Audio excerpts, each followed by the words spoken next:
A stunning day in Pennsylvania courtroom where just outside of Philadelphia, Bill Cosby, the iconic comedian and actor, a groundbreaker in Hollywood, sent to prison. It was shortly before 2 p.m.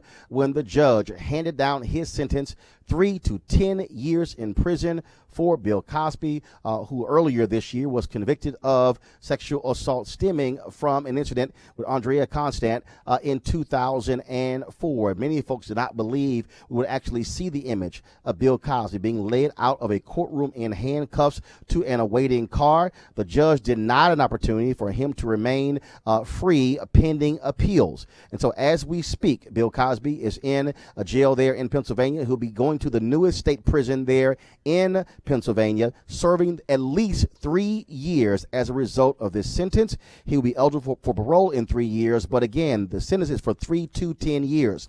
Earlier today, the judge ruled that called Bill Cosby a violent sexual predator.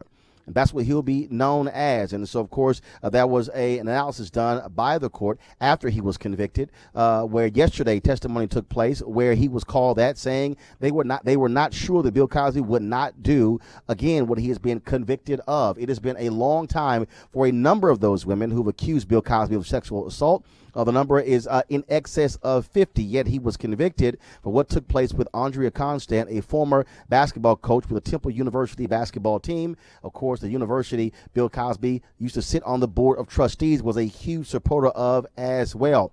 Outside of the courtroom, his publicist read a statement from Bill Cosby blasting the judge, blasting the decision, also calling it blatant racism and sexism. Later in the show, we'll talk with Vincent Thompson of WURD Radio in Philadelphia, black-owned radio station there, who was in the courtroom. He's been covering this trial from the beginning, so we'll hear from him. All kind of folks have been reacting on social media to the news of Bill Cosby being, again, sent to prison. You still have reaction. The Television Critics Association earlier, before the sentence even came down, pulled their Lifetime Achievement Award for Bill Cosby, one of many honors that have been taken away from him as a result of him going on trial, being convicted, and now being sentenced. As a part of his sentencing, Bill Cosby is going to have to, for the rest of his life, also do constant counseling as a result, and will be designated a sexual offender even if he is released from prison.